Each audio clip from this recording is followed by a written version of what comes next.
నమస్తే. ఇన్నాళ్ళు నన్ను సపోర్ట్ చేస్తూ, ఎంకరేజ్ చేస్తూ మీ ప్రేమని నాకు అందిస్తున్న ప్రతి ఒక్కరికి కృతజ్ఞతలు. అలాగే ఈ వీడియో కూడా ఖచ్చితంగా మీకు ఉపయోగపడుతుంది. లైక్, షేర్ అండ్ సబ్స్క్రైబ్ చేసి మీ సపోర్ట్‌ని నాకు అందించండి. అలాగే ఈ వీడియో పట్ల మీకున్న అభిప్రాయాన్ని కామెంట్ సెక్షన్‌లో కామెంట్ చేసి తెలియజేయండి. ఇప్పుడు వీడియోని చూద్దాం. నమస్తే, వెల్కమ్ టు అవర్ ఛానల్. నేను పద్మిని. ప్రస్తుతంతో పాటు ప్రముఖ ఆధ్యాత్మికవేత్త, ప్రముఖ న్యూమరాలజిస్ట్, లక్ష్మీ నరసింహస్వామి ఉపాసకురాలు శ్రీమతి స్రవంతి గారు మనతో పాటు ఉన్నారు. మాట్లాడదాం. నమస్తే అక్క. నమస్తే పద్మిని. అక్క, రేపే ఏకాదశి. మిమ్మల్ని ఆపేసి మరి ఈ ఎపిసోడ్ కోసమే. ఓకే, సో మోహిని ఏకాదశిగా వైశాఖ శుక్లపక్ష ఏకాదశిని పిలుస్తారు. మరి ఈ మోహిని ఏకాదశి పేరు అద్భుతంగా ఉంటుంది. మోహిని అంటే విష్ణుమూర్తి మోహిని అవతారంలో రావటం, ఆ ఘట్టం అంతా కూడా చాలా అత్యద్భుతంగా ఉంటుంది, అందులో ఎటువంటి సందేహం లేదు. మరి ఈ మోహిని ఏకాదశిని ఎలా వినియోగించుకోవచ్చు? ప్రతి ఏకాదశికి కూడా చాలా విశేషంగా చెప్తున్నారు. అటు ఏకాదశి వైశిష్ట్యాన్ని, అలాగే ఎలా ఆ రోజున మనం చేసుకోవచ్చు, చిన్న చిన్న రెమెడీస్ అనేవి చెప్తూనే ఉన్నారు. ఒకసారి ఈ ఏకాదశి గురించి కూడా అక్క. తప్పకుండా చెప్తాను పద్మిని. మోహిని అన్న మాట వినంగానే మనకేమనిపిస్తుంది అనంటే, ఎలాంటి క్లిష్ట పరిస్థితుల్లో ఉన్న భగవంతుడు ఏ అవతారంలో అయితే ఆయన రావాలి అనుకుంటాడో, వస్తే ఆ పరిస్థితులన్నీ కూడా సమసిపోతాయి, అంటే ఆ కష్టాలన్నీ కూడా తీరిపోతాయో, అలా భగవంతుడు తనకు తానుగా ప్రకటింపబడి ఆ కష్టాన్ని దూరం చేస్తాడు అనేది మోహిని అవతారం గురించి తెలుసుకుంటే మనకు అర్థమైపోతుంది. ఖచ్చితంగా. అనంటే ఎందుకు అనంటే రాక్షసుల హెల్ప్ తీసుకుంటారు, కరెక్టే, కాదని కాదు. తీసుకున్నప్పుడు వాళ్ళు గనక అమృతత్వంతో ఉంటే దేవతల్లాగా అయితే ఎప్పటికీ బిహేవ్ చేయలేరు. అవునా కాదా? ఇక్కడ మీకు ధర్మ సూక్ష్మం అనేది అర్థమైపోతుంది. ధర్మం ఏంటి? హెల్ప్ తీసుకున్నారు, కరెక్టే, కానీ సూక్ష్మం కూడా ఆలోచించాలి అనేది మనకి ఇక్కడ అవగతం అవుతుంది అనమాట. అండ్ నీకేం కావాలో దాని మీద కాన్సన్ట్రేషన్ లేకుండా ఇంకో దాని మీద నువ్వు కాన్సన్ట్రేషన్ పెడితే అమృతం మిస్ అవుతాం. అవును, అదే కదా దాని అర్థం. చాలా బాగుంటుంది ఆ ఘట్టం అయితే. విష్ణువే మాయా స్వరూపుడు. రైట్. అయితే ఇప్పుడు మోహిని ఏకాదశి నాడు మనం ఏం చేయాలి అని అంటే, విష్ణుమూర్తిని, లక్ష్మీ అమ్మవారిని కలిపి చక్కగా ఒక మీకు కుదిరితే గనక చిన్న పీటది, చెక్క పీట మీద కూర్చోబెట్టాలి వాళ్ళని కంపల్సరీగా. విష్ణుమూర్తిని, లక్ష్మీ అమ్మవారిని తప్పకుండా చెక్క పీట మీద వాళ్ళని కూర్చోబెట్టి విగ్రహాలు వేసుకోవచ్చు, లేకపోతే మన చిత్రపటం ఫోటో ఉంది అంటే ఫోటో కూడా పెట్టుకోవచ్చు, కానీ చెక్క పీట మీద పెట్టాలి. ఎంత సైజ్ పరిణామం? చిన్నగా ఇంతున్నా చాలు, చక్కగా చిన్నగా వుడ్ ప్లాంక్ చిన్నది చేసుకున్నా సరిపోతుంది. లేదు మన పీటలు ఉంటాయి, పీట మీద అయినా కూడా పెట్టుకోవచ్చు. మనం కూర్చునే పీట మీద అయినా పర్వాలేదు అక్క? కూర్చునే పీట అయినా పర్వాలేదు. పసుపు రాసేసి చక్కగా ముగ్గు, మనం అష్టదళ పద్మం వేస్తాం, ఆ పద్మం ముగ్గు వేసి పెట్టి పూజ చేసుకోవాలన్నమాట. చాలా బాగా కలిసి వస్తుంది. అయితే ఇక్కడ మనకి అమృతము అనేది ఏది అంటే పంచామృతాలు. పంచామృతాలు స్వామికి సమర్పిస్తే చాలా మంచిది. అద్భుతం. అలాగే ద్వాదశి నాడు పారణ చేస్తాం కదా, చక్కగా ఫ్రిడ్జ్ లో పెట్టేసుకోండి. స్వామికి అర్పించిన తర్వాత అది చక్కగా పారణ చేసే టైంకి అదే ప్రసాదంగా తీసుకోండి, చాలా బాగా కలిసి వస్తుంది. అయితే మనకి ఈ రోజున స్వామి పంచామృతం పంచిన రోజుగా కూడా భావిస్తారనమాట, పరిగణిస్తారు.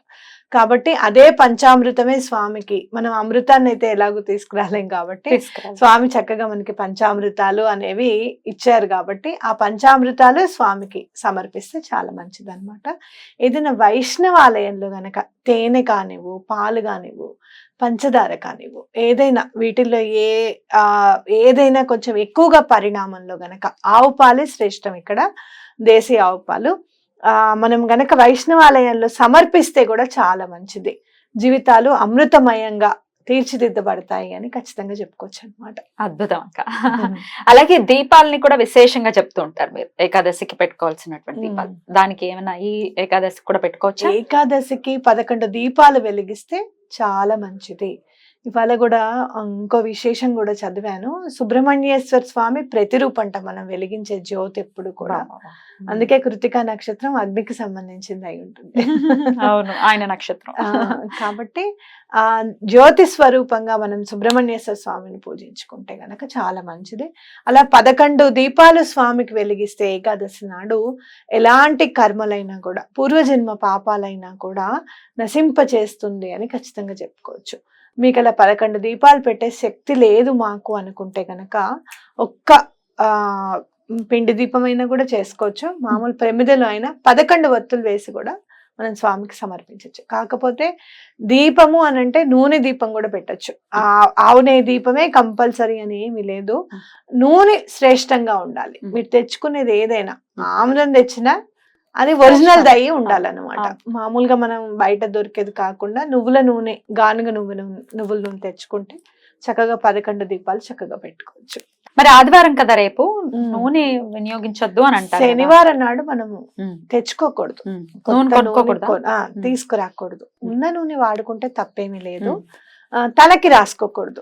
చాలా మంది ఏం చేస్తారో తెలుసా, దీపం పెట్టేసిన తర్వాత చేతికి నూనె ఉంటుంది అనమాట, ఇలా ఇలా ఇలా అనడమో ఇలా ఇలా రేయడం అట్లా చేస్తారు. అలాంటివి చేయకూడదు. ఎప్పుడు ఏ రోజైనా కూడా చేయకూడదు. మనం ఆవు నెయ్యి అయినా సరే అక్కడ ఒక బట్ట పెట్టుకోవడం, లేకపోతే టిష్యూ పేపర్ పెట్టుకోవడం, అది విధి విధానంగా అలాంటివి కొన్ని మనం చేసుకుంటూ వెళ్తే నెమ్మదిగా మన జీవితాల్లో ఆటోమేటిక్ గా మార్పు అనేది వచ్చేస్తుంది అనమాట.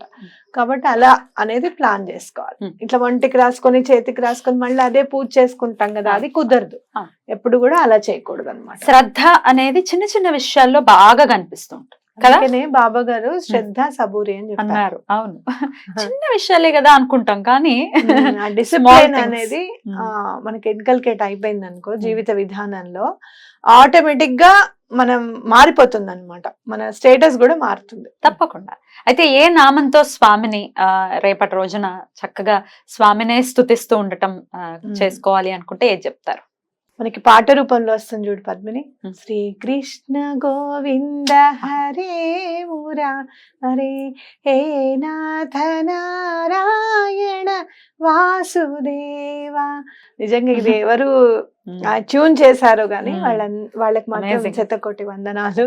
భలే బాగుంటుంది, అసలు వింటూనే ఉండాలనిపిస్తుంది. అయ్యో అప్పుడే ఫోన్ లిఫ్ట్ చేసేసారా అనుకుంటా నేను, రింగ్ టోన్ ఉంటే కనుక. బాగుంటుంది ఆ నామంతో స్వామిని కొలుచుకుంటే చాలా మంచిది అనమాట.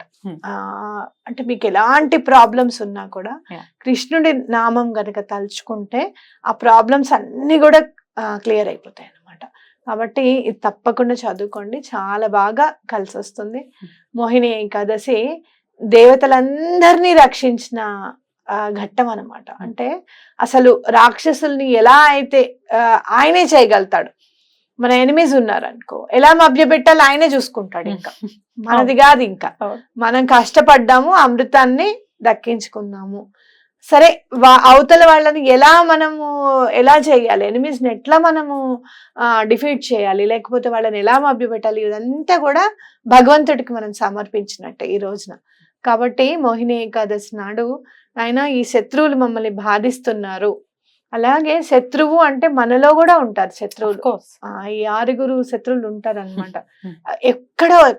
ఎప్పుడో అప్పుడు భలే సంపాదిస్తున్నారే, ఏంటో మనకు ఆ ఛాన్స్ రాలేదని ఎక్కడొక్కడ మనం కూడా అనుకుంటాం. ఎప్పుడైనా కూడా ఏ క్షణమైనా ఆ మాట ఎప్పుడైనా నా మనసులో గనక వస్తే ఆ పాపాన్ని కూడా తొలగించు స్వామి అని చెప్పి దండం పెట్టుకోవడానికి ప్రకృతి మనకి ఇచ్చిన వరంగా మనం భావించాలి. అద్భుతం, అద్భుతం. సో శత్రువులపై విజయం సాధించడం అనుకోవచ్చు, మోహాన్ని వీడటానికి అనుకోవచ్చు. మోహిని ఏకాదశి ఖచ్చితంగా మనం వినియోగించుకోవాలి. చాలా బ్యూటిఫుల్ గా ఎక్స్ప్లెయిన్ చేశారు. Thank you so much. ఇప్పుడు ఉపవాసం లేకపోయినప్పటికీ మీరు చెప్పినటువంటి పూజ చేసుకోవచ్చు కదా? తప్పకుండా చేసుకోవచ్చు. ఆ నామం కూడా తప్పకుండా మీరు పలకండి. ఎటువంటి పరిస్థితుల్లోనూ ఈ శత్రు బాధలు ఏమన్నా ఉన్నాయి చాలా, ఈ మధ్య మనం చాలా వినేది బ్లాక్ మ్యాజిక్.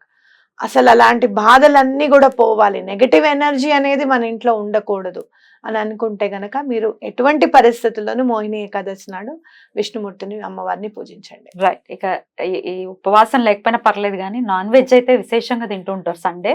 రేపు ఏకాదశి కూడా దయించండి. అసలు పొరపాటున మీ జీవితాల్లో నుంచి సాటర్డే సండేస్ నాన్ వెజ్ తినడం అనేది మైనస్ చేసేసేయండి. సాధారణంగా నేను ఇప్పటి వరకు వెజిటేరియన్స్ కి గట్టిగా శనివారం చెప్పేదాన్ని, సండే చెప్పడానికి కొంచెము ఆలోచించేదాన్ని. అంటే మీరు వెజిటేరియన్స్ కాబట్టి మీరు చెప్తారండి.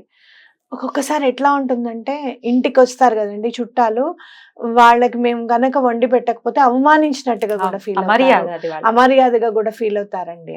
అలాంటివి కూడా మీరు గెట్ ఆన్ అవ్వడానికి పతనానికే కారణం. వాళ్ళ పతనం మీ పతనం వద్దు. సాటర్డే సండే 2 రోజులు దూరంగా ఉండండి.